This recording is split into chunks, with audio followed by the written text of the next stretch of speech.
Hello, my chiropractic brothers and sisters. This is Dr. BJ Roca, the founder of Chiro Union and a private practice chiropractor in Washington State. And this is the Chiro Union Podcast.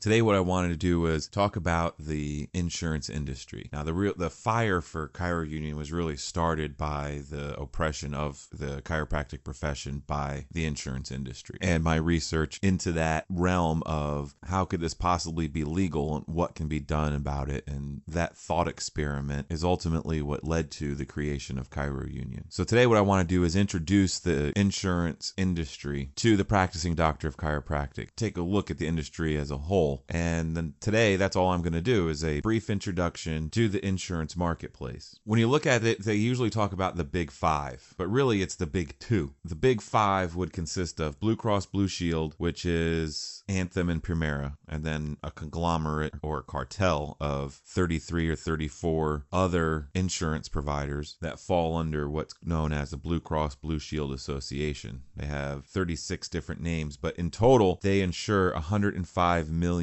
people. Then you've got United, which insures about 115 million people. So between the two, you're already looking at 220 million people. We're only a population of about 320 million people. So that's why I call it the big two, because you're only between these two companies, very sizable percentage of the American population. But when you include the other three, would be Humana, Cigna, and Aetna. Humana has 13 million members, Cigna has 15 million members, and Aetna has 23 million members. Just to give you an idea of what members equates to in terms of dollars, Anthem has an annual revenue in the area of $85 billion with 37,000 employees. United Health Group has annual revenues of $184 billion and 230,000 employees. Humana, who only has 13 million members, has $54 billion in revenue and 51,000 employees. Cigna is a little bit bigger at 15 million members, but $39 billion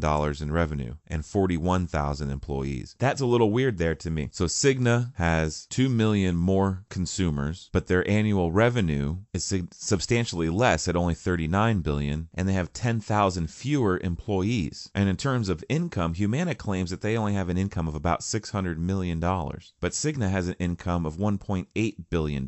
Some of these things just don't add up. You're left with Aetna, which had tried to acquire Cigna recently, but I believe they've abandoned that mission. But Aetna has 23 million members and 50,000 employees. So they have 10 million more members and 1,000 fewer employees than Humana, and they collect about $63 million in revenue. So Humana, with 13 million members, is claiming $54 billion in revenue, while Aetna, with 23 million members, 10 million more members, is only at $63 billion in revenue. It isn't proportional. And then the number of employees also seems to be out of whack. They have 10 million more people to serve. They have 10 million more people to serve, but 1,000 fewer employees. So of course they make more money. They have about $2 billion in income. So we're looking at just those five companies. If you're just focusing in on those five and ignoring the rest, you pretty much are dealing with the entire marketplace, because the U.S. population is only 320 million people. Well, the members of the big five equate to 271 million members. That is exactly 84% of the population. But, and this is a fairly big but, according to the recent Gallup poll, 11.9% of Americans don't have health insurance. So if you take the uninsured Americans and the number of Americans that are insured by the big five, 95.9% of Americans get their health insurance. They either don't have health insurance or they get their health insurance from one of these five companies. If you do that same basic math with Blue Cross Blue Shield and United, you're talking about 68.75% of the entire population gets their health insurance from either Blue Cross Blue Shield or United. If you again include the 11.9% that do not have insurance, you're accounting for just over 80% of the US population in those two companies. Total net income after all expenses for the big five is $19.1 billion. Now, an insurance company doesn't actually create anything. They're an intangible. There's nothing tangible that they do. That's why they're referred to as an intangible. Their service is nothing more than an administrative one. done. They collect healthcare premiums. They calculate out how much the total healthcare expenditure should be for the population or for the member base. That's how they calculate out what the premium should be to pay all the healthcare expenses for all of the members. But they don't provide any services. They don't make any products. They don't do anything other than move around paperwork. And it's usually paperwork that they require. They create their own need. Anything that needs to be done is a result of their existence. But to put in perspective, this $19.1 billion that gets taken out of the healthcare sector, I just wanted to kind of try to put this into scope because, let's talk about the Mayo Clinic, one of the largest hospitals and medical institutions in the United States, the Mayo Clinic. They do a number of different things, but they're also one of the largest hospitals in the United States. But they do research and education. There's a lot of other things going on. Total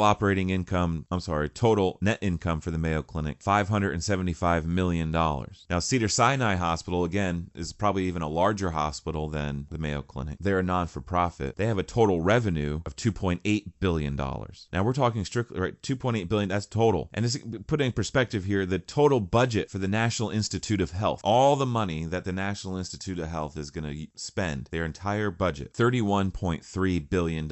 United Healthcare alone has over $122 billion in assets with more than $38 billion in equity. That one health insurance company far exceeds the total annual budget of the National Institute of Health. These are monstrous companies with hundreds of thousands of employees. United Health Group has 230,000 employees. Anthem, with 73 million members, has 37,000 employees, $85 billion in revenue. Humana, again, 51,000 employees. Cigna, 41,000 employees. Aetna, 50,000 employees. All those companies combined together, they have 51 million members, so less than half the number of members of Blue Cross Blue Shield. But they have 142,000 employees in those three companies, while Aetna only has 37,000 employees. Each one of those companies, Humana, Cigna, and Aetna, all have more employees than Anthem, but Anthem has far more members, 73,000 members. Blue Cross Blue Shield in total has 105,000 members. Anthem alone accounts for 73 million of the 105. Premera has another 2 million of the 105. And then the rest of the Blue Cross Blue Shield members get broken down among the 34 remaining companies that make up the cartel known as the Blue Cross Blue Shield Association. But somehow Anthem manages to serve the needs of far more members than Humana, Cigna, and Aetna combined, with fewer employees than any individual company. Humana has 31,000, Cigna has 41,000, Aetna has 50,000, but Anthem has 37,000. Less than any one of them, and has millions more members to serve. Some of these numbers just don't make any sense, but that doesn't mean that they're not true, but they're indications of something. You're just not sure what that thing is. But Blue Cross, just looking briefly at the recent history of Blue Cross Blue Shield, we have a series of fines. Alabama fined them $8.1 million recently for overcharging. And of course, the overcharging totaled $33 million in income, but they were only fined $8.1 million.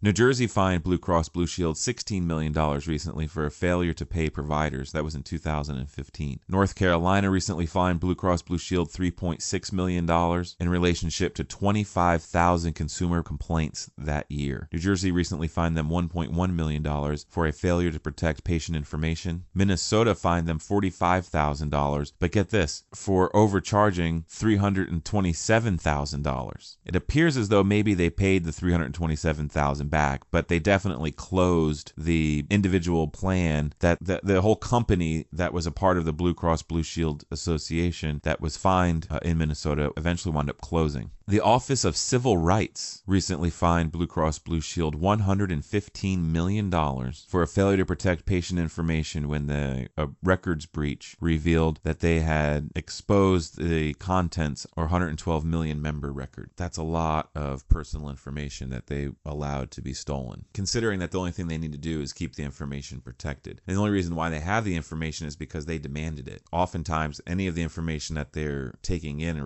is only to meet their own requirements, but now they're responsible for that information. They have to protect it. So they'd have to spend money on protecting that information, but they don't. They're lax in their custodial responsibilities of the information that they demand in order to process their claims. So Blue Cross Blue Shield was fined $115 million. And this is all recent, within the past couple of years. This is not going back to the 80s or 90s or anything. This is all in the 2000s, if not 2010 and later. Then I went and looked at United Health Group a little bit. That was an interesting reading. Well, first thing I found out is that the AMA sued United Health Group recently, and they settled for $350 million. It was a class action lawsuit that was brought on behalf of out-of-network providers, and the AMA sued United Health Group and won $350 million.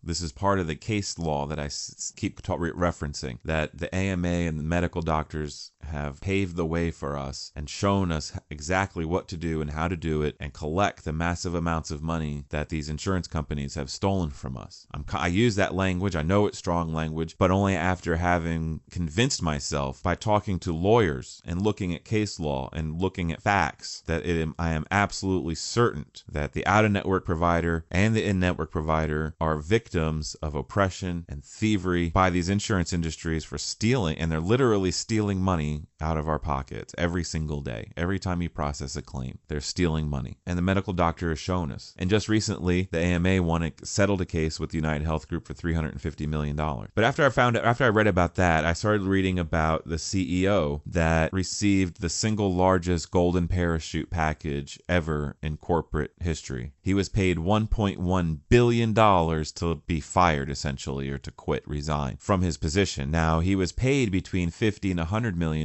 per year while he worked there. And he worked there for 5 or 6 years. But in this time, he oversaw the execution of a fraudulent scheme that involved the dating of particular bonds, and it all had to do with dates. So the dates that went on certain documents was critical, and they were able to manipulate the dates, and they were able to manipulate the data and reap massive reward. And he was caught and he was fired, but he was paid $1.1 billion when he was fired, in addition to his annual income of between $50 and $100 million. The result of the fraud, the result of the case, as far as I could tell, the CEO was required to pay $468 million back to his victims of his fraud, and an additional $7 million penalty. That doesn't seem that terrible when he was just paid $1.1 billion to be fired in his golden parachute, so he got to keep more than $500 million from the settlement, and all the income of $50 to $100 million per year for the previous 5 years, at least. So it was a very profitable fraud scheme for this man. There was additional penalties. He wasn't allowed to run a public company for 10 years, right? There's some other things, but he's walking the streets. He's not in prison, and he stole hundreds of millions of dollars. It's crazy. It's a double standard. In 2016 and 2017, I believe this case has been settled, although it's unclear because many times these fines and these lawsuits, some of the details are sealed, and you don't know exactly when they occurred or when they were settled or when they were released. In 2016, 2017, it was proven by a whistleblower and by the seizing of data that United Health Group was using analytics and market manipulation in order to steal hundreds of millions of dollars, if not billions of dollars, from Medicare. And the U.S. Justice Department got involved, a number of people got involved, and they wound up I think they've settled the case for $32 million. But it was described as the thievery of hundreds of millions, if not billions of dollars. And the only result appears to have been a fine of $32 million. But they were also fined recently again for failure to comply with Medicare laws, $2.5 million. They were also recently fined $173 million for unfair business practices in the state of California. They were fined $100,000 in New York. And these are actually, in comparison to some other companies and some other stories, these are very mild.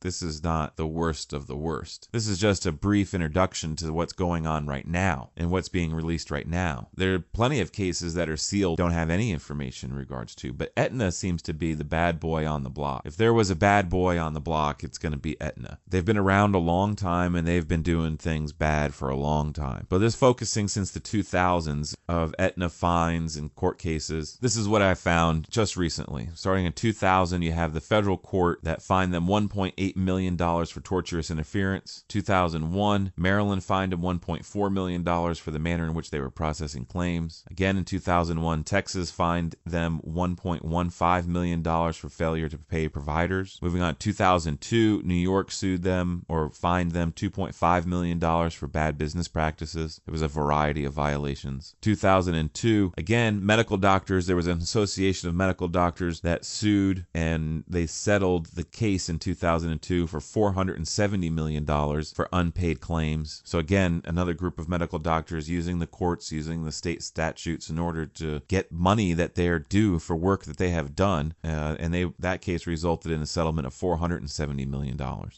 After that, the American Dental Association, the ADA, followed in a similar suit, and it was awarded they settled for $5 million out of, these didn't go to trial. I don't believe either of these went to trial. They were both settled because there were a number of class action lawsuits, and they were settled relatively close together. 2003, Georgia fined Aetna $400,000 for a variety of violations. 2007, $9.5 million from the state of New Jersey. 2009, there was another security breach, and it was discovered that the employees of Aetna had their information stolen. 2010, New York fined them $750,000. In 2012, Massachusetts fined them $1 million for taking advantage of students because they were using deceptive marketing practices to get students to buy insurance that really didn't have any benefit to it. They were just taking their money. And I'm fairly confident that they probably profited more than $1 million from the worthless insurance that they were selling to students for years. But we don't know because that information is forever sealed. There are some other cases that I had read where there was a company that refused to pay for birth control for a number of years. They were fined, I think, $100,000, but they avoided the expense of more than $1 million in birth control claims. So they were only fined $100,000. So these are repeat offenders. Now, they have a license. You have to have a license in order to provide insurance. Imagine this is the double standard that insurance companies enjoy. Because if you and your license had complaints in 2000, 2001, 2001, 2002, 2002, 2003, 2003, 2007, 2009, 2010, 2012, that you were all guilty of, you had done something wrong and were penalized or disciplined that many times since the year 2000, you wouldn't have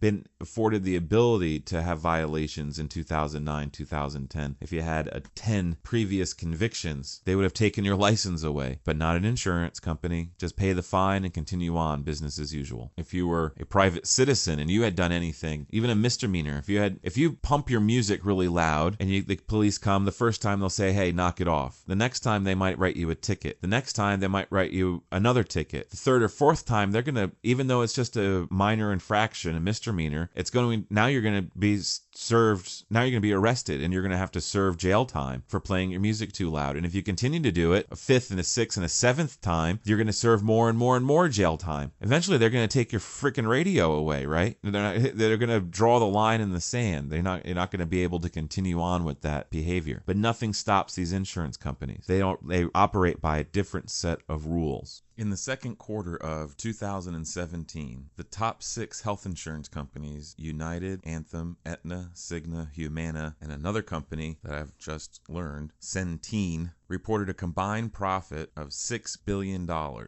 that's just in the second quarter of 2017. A lot of the numbers we've talked about now, they've been reported at various times by these companies. They're self-reported annual reports, and some of the companies, they may have their most recent report maybe from 2016 or maybe from 2015. So I went back and I looked at Thomson Reuters, which is a financial news wire, and tried to get more up-to-date information. I found this story that showed how they call the top 6 combined for $6 billion in profit in the second quarter of 2017. Now, this is an increase of 29% over the same quarter of last year. So it's dramatic growth. Matter of fact, the S&P 500 has only averaged 8.5% growth in the second quarter 2017 when compared to the second quarter of 2016. So they're experiencing tremendous growth, while at the same time, during the second quarter, there was unbelievable uncertainty in the marketplace, and it seems that they're actually asking asking for subsidy from the government, while at the exact same time, in reality, and reported on financial news networks. Thomson has been one of the largest distributors of financial news, trusted name in financial news for decades. Reuters bought them because of that, so that's why it's now Thomson Reuters. They're taking public information, financial reporting by public companies, and they're reporting a $6 billion profit, a 29% increase in profit this year over last, while the economy in general, the S&P 500, has only had 8.5% growth over that same time period. So keep that in mind when you are listening or reading about health insurance reform or reading about the problems that they're experiencing and how it's going to collapse. You just made $6 billion in the second quarter of 2017. How could you be on the brink of collapse? Continuing to read on about the current state of Aetna, because there was some,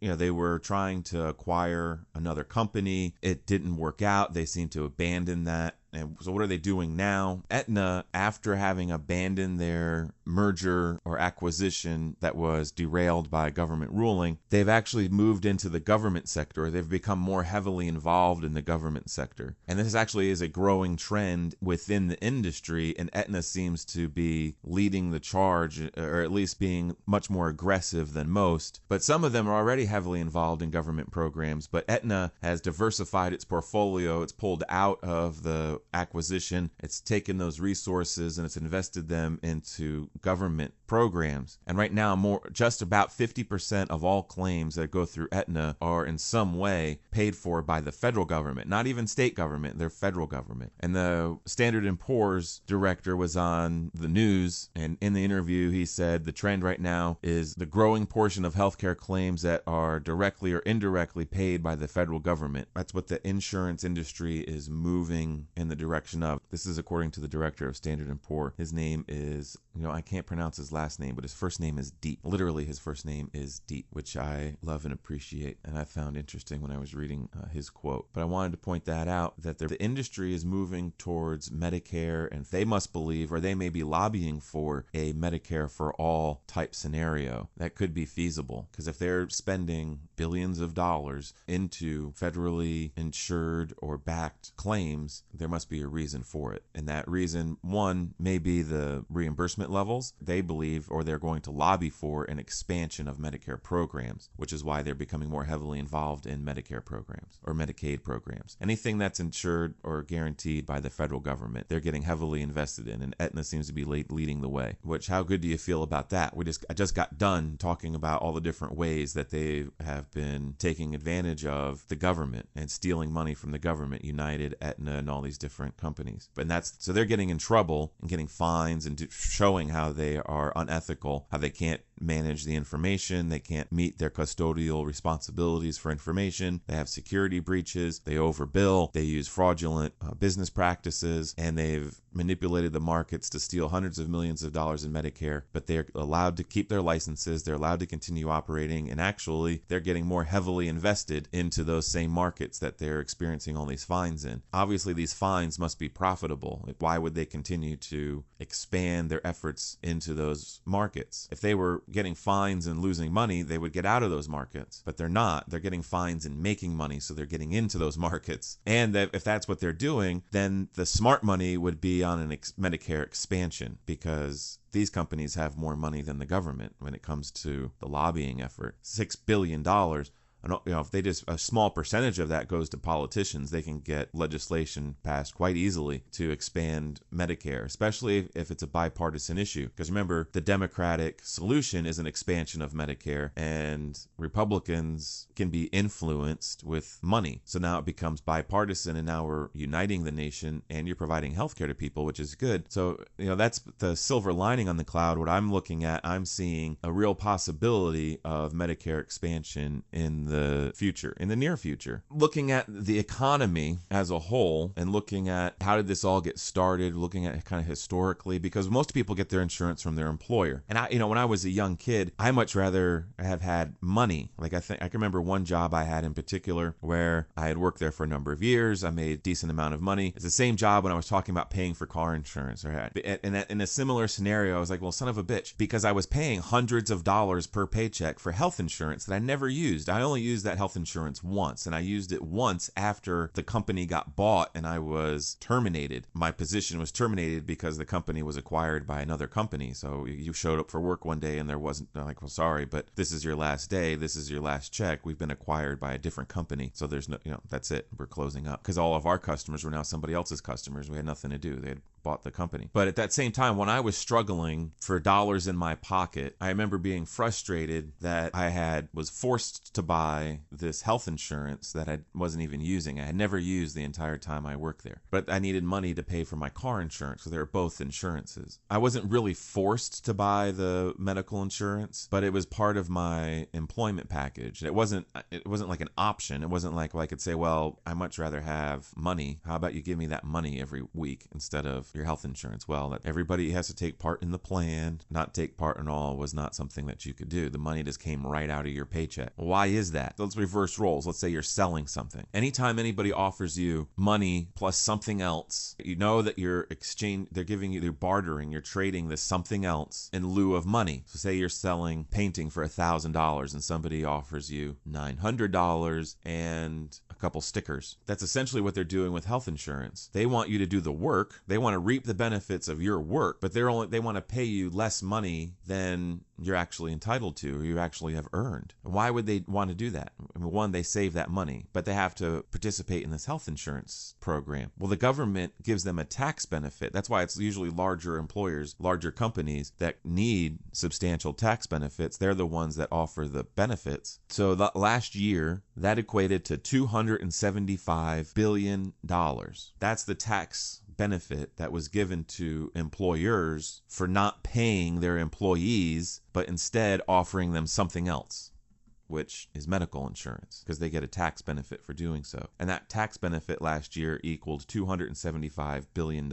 That's why they offer you something else other than money, because they're making money off of it. Why else would they employ people like a human resources department to manage all the paperwork and the nonsense of acquiring the benefits, educating everyone on the benefits, all the paperwork involved with the benefits? Quite an investment of time and resources into managing the benefits. And they aren't doing this out of the goodness of their heart. They're doing it for the same reason a company does anything, which is to maximize profits. It's saving them money. They're getting a tax benefit for not paying you that money and paying it instead to a health insurance company. So really, they're subsidizing the health insurance marketplace. The federal government is, with a tax subsidy to the employer that they only get if they provide the health insurance. And that subsidy was to the tune of $275 billion last year. And the economists in the stories that I'm reading, they refer to that $275 billion in lost wages. That's money that would have gone directly into the patient's or into the consumer's pocket, right into their paycheck. $275 billion. Because in order to get the tax credit, from what my understanding is, it's much like the deductible that you would get for mortgage interest. You have to spend the money in order to get the tax benefit. And the tax benefit is equal to the amount of money that you spent. So the amount of money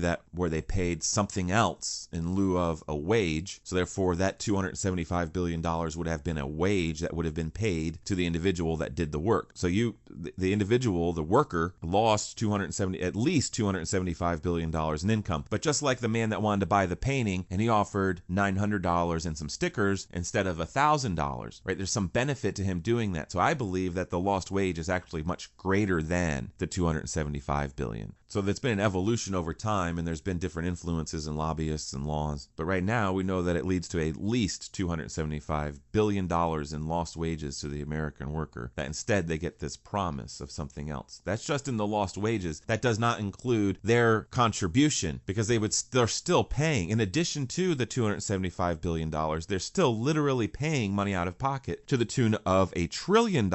Estimates as high as $1.6 trillion for 2017.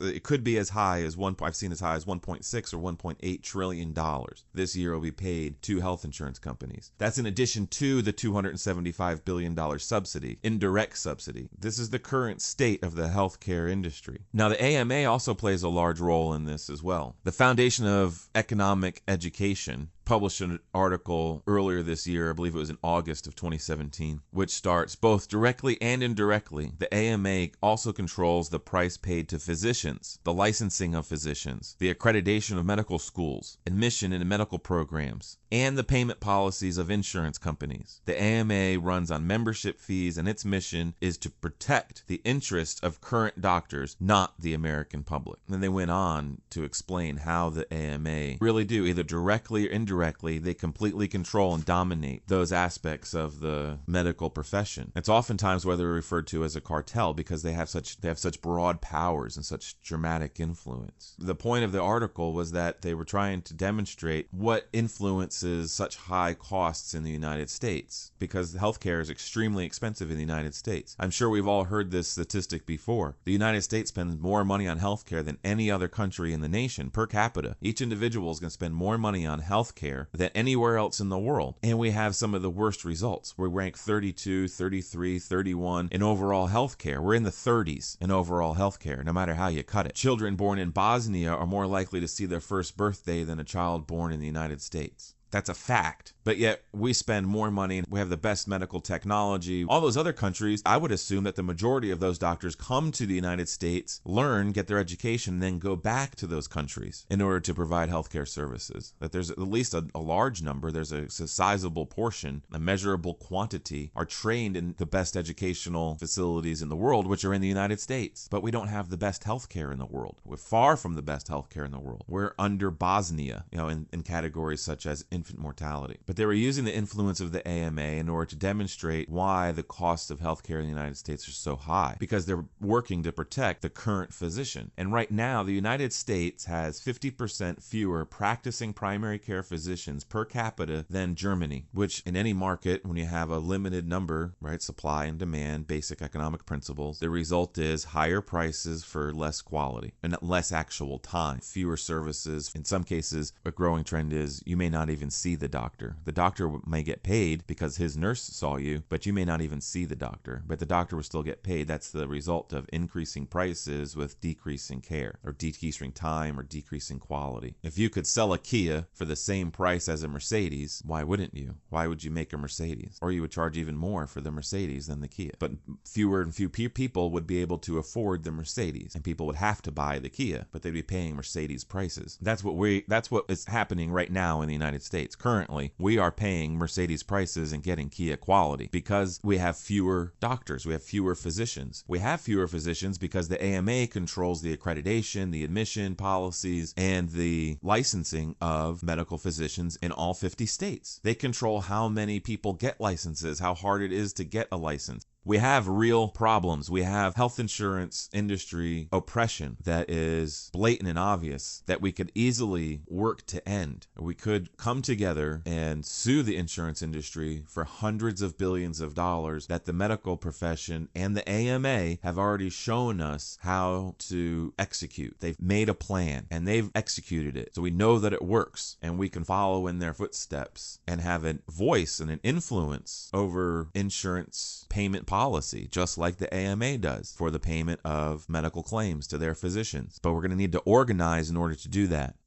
Now, oppression. How is it that these insurance companies are oppressing the chiropractic profession? Well, one, they act to suppress all healthcare providers. We're not alone in suppression. That's why the AMA had 2 different class action lawsuits, if not more, because in my reading, some of these settlements seem to include multiple lawsuits, class action lawsuits. But there's been at least 2 different settlements with the AMA in recent history within the past 10 years, where the insurance industry or the insurance companies that they were suing were suppressing the income of their members, which are practicing medical physicians. So we're not alone in the suppression of income. This is something that they do on a regular basis. Now, the medical doctors have been fighting against the insurance companies for decades. Started in the 70s, and that's when the first doctors union started to pop up, and they started to form in order to fight against the insurance industry. That was the purpose, and that was why they went on strike. I think there was only one medical doctor strike in LA County in the 70s, and it was about a month long, but it worked. They were able to combat the suppression of income by the healthcare industries and managed care, and they continue to fight those battles today. Just recently, I got an email from the APTA asking for doctors of physical therapy to participate in a survey for the AMA in order to to increase reimbursement for particular CPT codes, and they were asking about what codes you're using, what kind of reimbursements or rates are you getting, and it was a straightforward survey. Now, of course, I'm not a doctor of physical therapy. I didn't complete the survey. All I have done is simply join their mailing list. They're constantly working in order to combat the suppression of the insurance company, which they're doing in order to maximize their profits, because they keep as profit whatever the difference is between the money they collect and the money they pay out. It's as simple as that. But we can use their framework, we can use their game plan, and we can follow in their footsteps, and we can use their case history and case law in order to support our position, which is that our income has been suppressed and that we are entitled to these damages, just like the physician that's a member of the AMA. And this has been going on for a long time. So just in their daily practice, just in the manner in which they process claims, just in the terms of their in-network agreements and their out-of-network benefits, they're using business practices that are illegal and have been proven to be illegal, and massive damages have been collected by practicing medical physicians. There's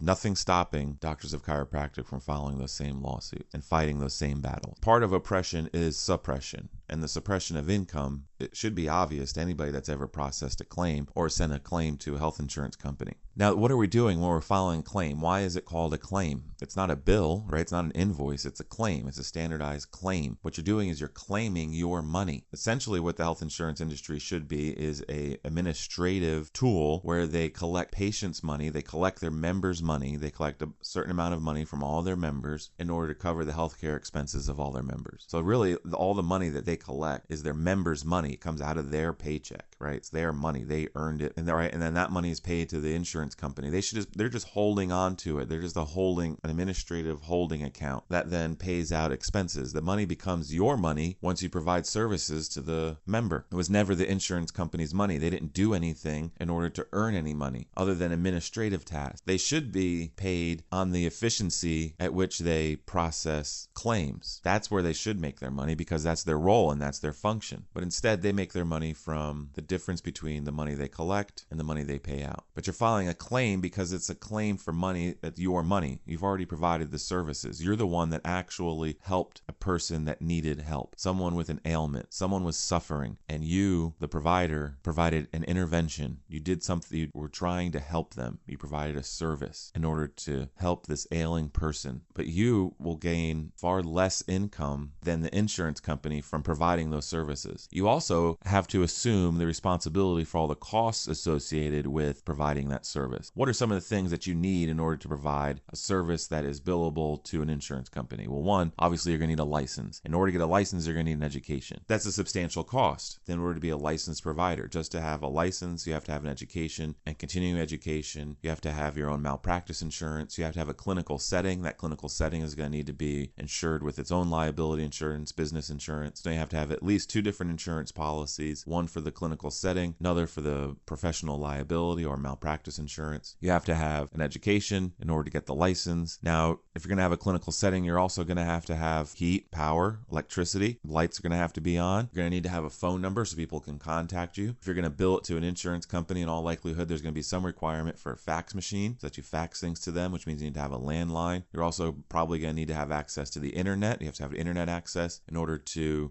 for many different reasons why you may need to get onto a website to verify benefits or to even process claims, electronic billing. Some companies require electronic billing, right? So you're likely going to have at minimum access to the internet and a computer, a fax machine, a landline, a dedicated landline for the fax machine, unless you somehow finagle a way to have one landline that's both your phone number and your fax machine. So we won't say that a cell phone is a requirement in order to process a healthcare claim, but when you're dealing with these insurance companies, a fax machine certainly seems to be a requirement. And just to briefly talk about the fax machine for a moment, when I was in the 4th grade, okay, now we're going back quite a long time, I had to do a project, and I was fascinated with a fact I had learned, like a factoid about the fax machine, and that the president was made aware of the attack on Pearl Harbor via a fax. And this was like this was one of the earliest and most significant faxes ever sent in American history. And it was a fax that was sent to the president, alerting him to the fact that Pearl Harbor had been attacked and why this was significant. And that's what I wound up doing my report on was the speed of communication. The internet wasn't a thing yet.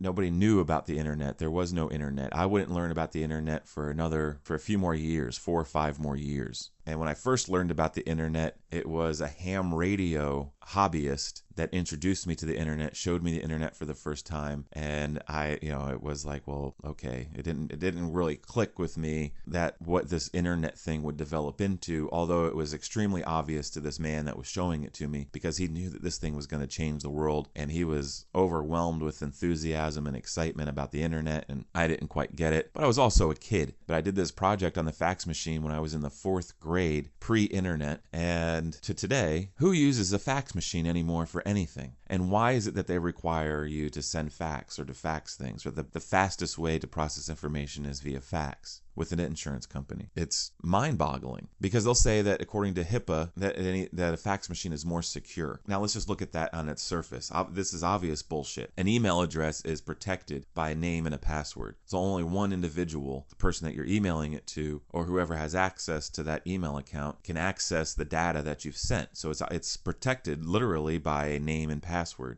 An actual fax machine is not protected by a name and password. It's just a machine that receives the information and spits out a piece of paper, if it has paper. Anybody that's ever worked with fax machines will know that running out of paper is oftentimes an issue. It will store a number of pages until the memory fills up, and then it just won't receive faxes anymore. But then once you put paper into it, all of a sudden all these faxes start spitting out. That was a real issue if you got a lot of spam, because now you load it up and you would get the old type of spam was fax spam menus and different promotions from different companies. Takeout menus was a big deal in New York. You plug in your fax machine, you'd be out of paper, you put your paper in it, next thing you know, you got 150 pages of menus that are popping out of your fax machine. Or you come in the morning and the whole memory and the fax machine is completely full of menus and spam, so you're just burning through paper. But anybody can send anything to the fax machine, and the fax machine just generates a piece of paper that comes out and it sits on the fax machine. Well, and this was another thing that would often happen when fax machines in offices were used regularly. Somebody is receiving a fax, so they go and they grab the fax, right? You had to look at the cover sheet. The cover sheet was always important with a fax because you had to know how many pages were actually part of your fax. Because if you went up to the fax machine and there was 12 pages, but your fax was only 3 pages, well, which 3 of the 12 were yours? The cover sheet is what divided them and what told you how many pages were supposed to be included, so on and so forth. So without a cover sheet or a missing cover sheet, all of a sudden it just becomes a pile of papers and you're not sure where it's supposed to go. It just becomes a complete mess because it wasn't your information. Someone's sending you something. You don't know what they're sending you. You don't know how many pages it is. You don't know what it looks like. You've never seen it before. And it just becomes a mess once you lose a cover sheet, or if somebody grabs too many pages, or if because paper ran out, it ended at a certain point, they assumed that was all of their pages, they leave, then someone loads it with paper, another couple pages from the end of their fax show up, and then the start of another fax, so then the cover sheet isn't in the beginning, it's not in the cover, right? And then you wind up with this pile next to the fax machine of random pages that nobody knows what they go to, and every once in a while people will be looking through that pile trying to find a missing page or missing information from their fax. The fax machine has inherent flaws. That's why if you do send a fax, in all likelihood, you are not sending that fax to a fax machine anymore. Long time ago, 20 years ago, 25 years ago, shortly after the advent of the internet, and as soon as the internet started to play a more significant role in daily life,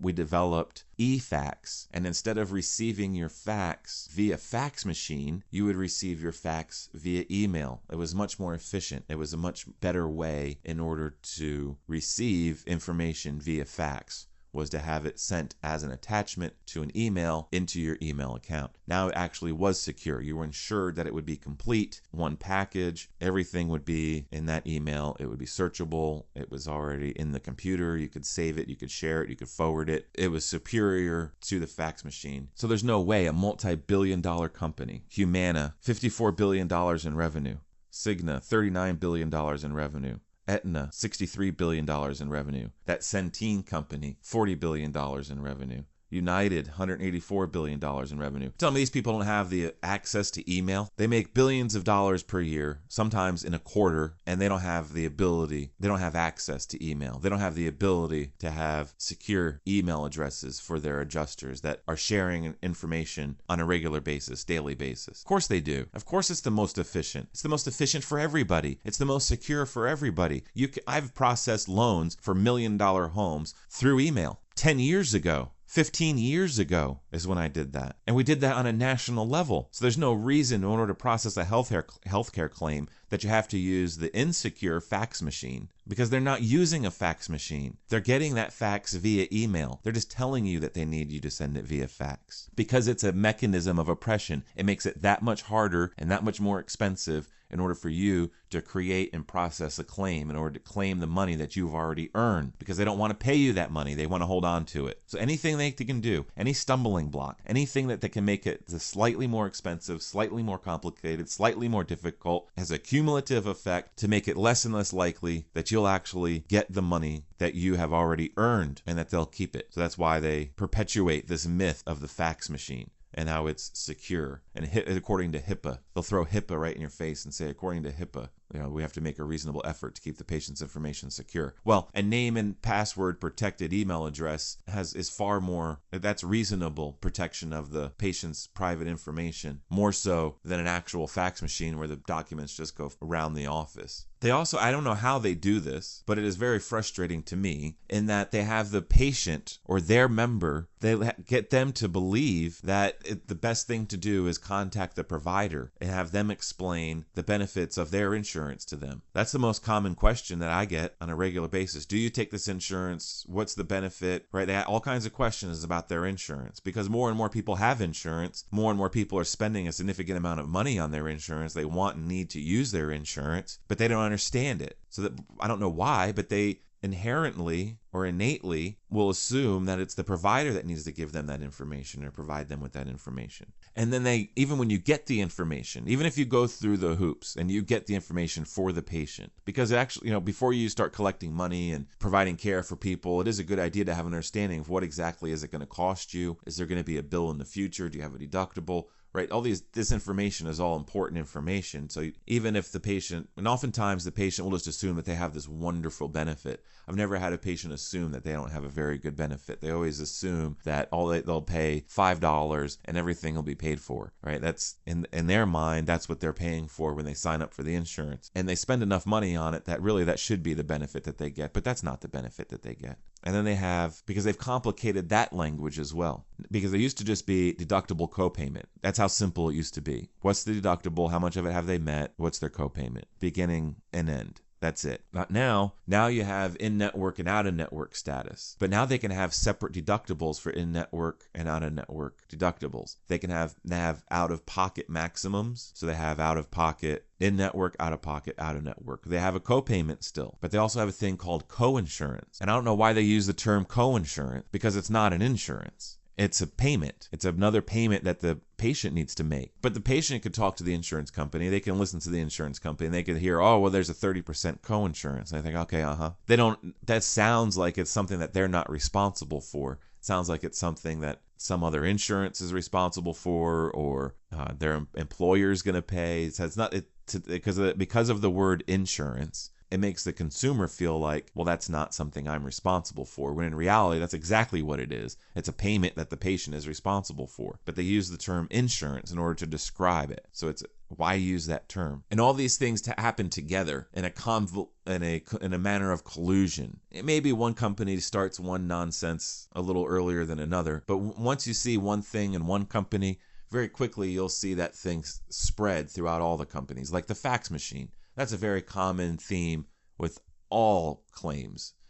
It's very rarely will you run into somebody that will allow you to email them the information directly. If it's there, it can occur.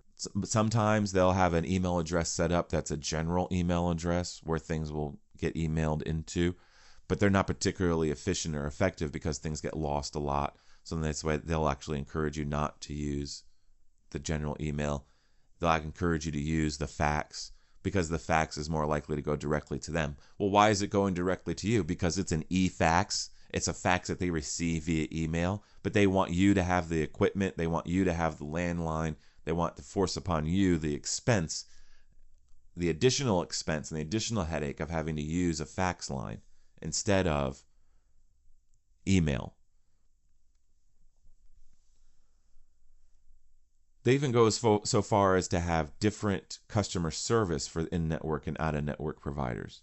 In-network providers in one company in my area, if you call in, it's an American-based customer service phone line because you press whatever, they identify you through your NPI number or your tax ID number as being either in-network or out-of-network. It's the first thing they do when you call in. If you're in-network, you immediately go through to the in-network customer service, which is an American-based customer service. Very good phone line, English-speaking representative, and they'll do their, I don't want to say they'll do their best to help you, but you can at least communicate with them somewhat efficiently and effectively. Out-of-network. They identify you as being an out-of-network provider, either according to your tax ID or your MPI number, and now you're shipped off overseas on a terrible phone line where the connection is unbelievably bad. You have a very difficult time hearing anything at all. And then the representative barely speaks any English. Some of the worst customer service you can imagine. That's the out-of-network provider. And of course, you have to wait on hold. You're not allowed to speak with somebody in America. This is customer service. They don't know anything,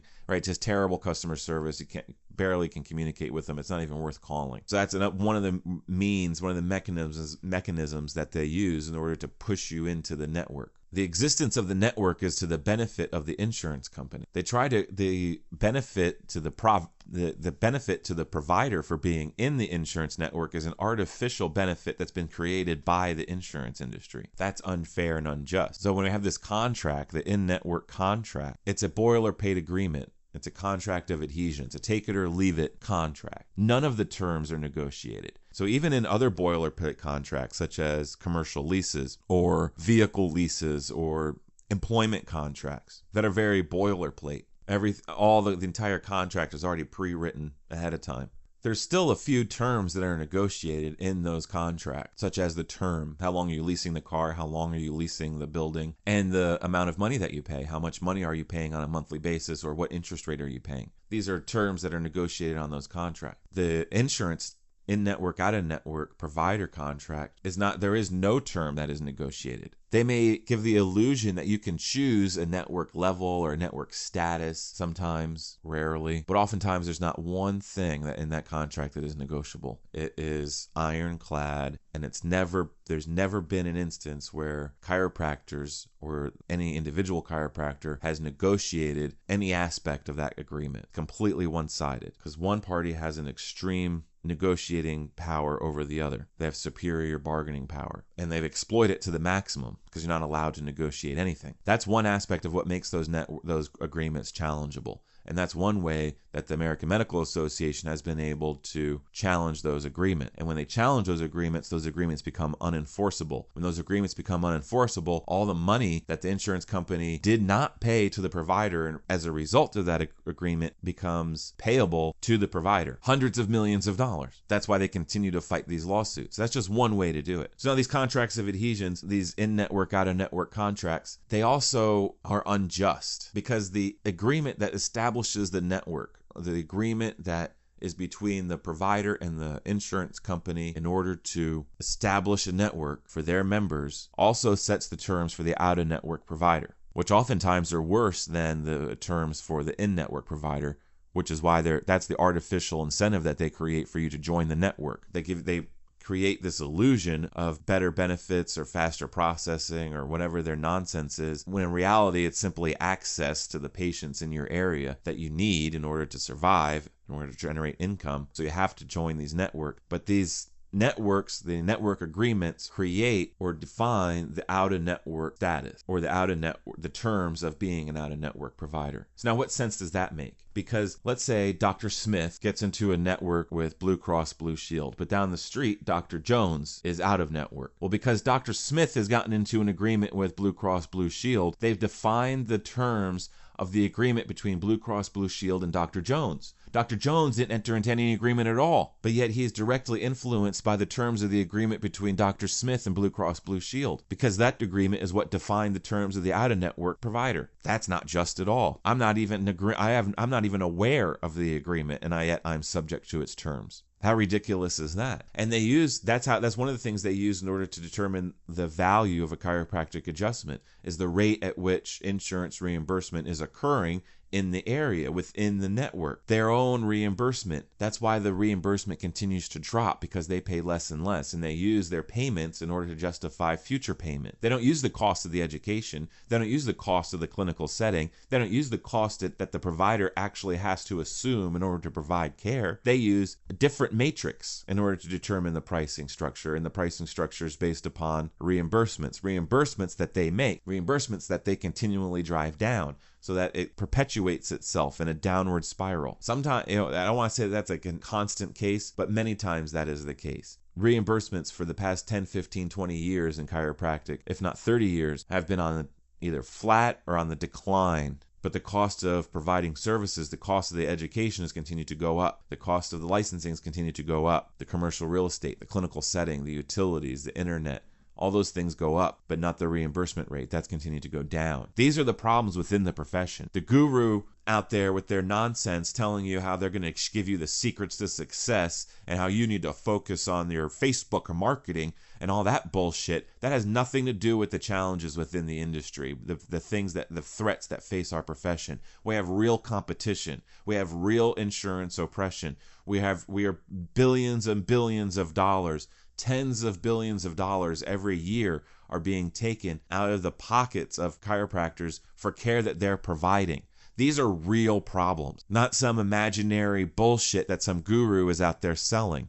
But the guru's making plenty of money raping the individual doctors of chiropractic, putting a mask on the real problems that face our profession, because they don't understand them. They don't care about anybody. The only thing the guru cares about is enriching themselves. So when they hear that, someone points out the fact that no, we have real issues as a profession that we need to organize in order to address, they don't want to address them. They don't want to take part in that conversation, because they use those challenges and those threats. They put a mask on it, and they say that, oh, no, you're suffering. You have a problem. I can fix your problem. They can't fix your problem. They might be able to pull some nonsense where they might get some temporary increase in new patients, or temporary improvement of some factor that they defined, like PVA and all this other nonsense. This is all guru nonsense, the PVA. Complete bullshit. That has nothing to do with patient care, running a successful chiropractic office. Getting paid for the work that you provide is an important aspect of running a successful office. Getting paid a reasonable amount for the work that you provide is reasonable. These are real threats to the profession. For the entire profession, every chiropractor is affected by that. The in-network, out-of-network contract is an illegal contract. We have many different grounds on which we can attack that contract and challenge that contract. But since we've never done it before, we have the full statute of limitations on which to collect. And since it's been going on for so long, the numbers are so much bigger now than they used to be. $1 million is not what $1 million was in the 70s and 80s when the AMA started fighting these battles. So now we're talking about billions of dollars. Some of these battles were $100 million in the 80s, but now these battles could be for hundreds of billions of dollars. How do I arrive at that number? Well, one, we take a look at the explanation of benefits from a variety of healthcare providers, from chiropractors, but from a variety of health insurance providers. You had Blue Cross Blue Shield, you had Cigna. We try to get as wide a cross-section as we could over about a 2-year period, and we just examined the explanation of benefits. And these were from actually mostly cash practices. These were not from heavily insurance-based practices. These were from cash-based practices. But if you have a family-based practice and you do mostly cash, there's still going to be people that come in that want and need to use their insurance. People are still going to get into car accidents. There's still going to wind up being claims that you're going to have to process, even if you are honestly and effectively running a service office that caters to the needs of families and to your patients. There will be instances where the best thing for the patient will be to use their insurance, especially with such a large percentage of the of their patients having insurance. So we took those claims, those explanations of benefits, we took them to a CPA and then we took their CPA's data to an attorney. The CPA was able to extrapolate what they believed to two different numbers. We want to know what percentage of total health care and all healthcare related expenses should be equated to chiropractic care. Meaning what piece of the total, if the pie is all healthcare premiums, what percentage of total healthcare premiums should be paid to the doctor of chiropractic? Based upon the services we provide, based upon how much we bill for those services, based upon what's available in the public arena in terms of who goes and sees chiropractors, how many chiropractic visits there are, the complaints that people have that see doctors of chiropractic. This was an in-depth analysis. CPA came up with a minimum number of 0.5%, based strictly upon complaints and office visits. How many people, not how many people will go see a chiropractor, but how many times will they go see a chiropractor? How many people will walk into an office? Right? Extrapolated out. We had a small sample size. It's a flaw, I understand. But from that very small sample size, you can extrapolate out to the entire profession and apply those numbers to the country, and you'd be looking at no less than 0.5%. I feel very confident in the 0.5%. Using that individual's information and using other information, forming my own opinions, looking at publicly available content, I would argue that that number could be driven up as high as 6%, if not 8%.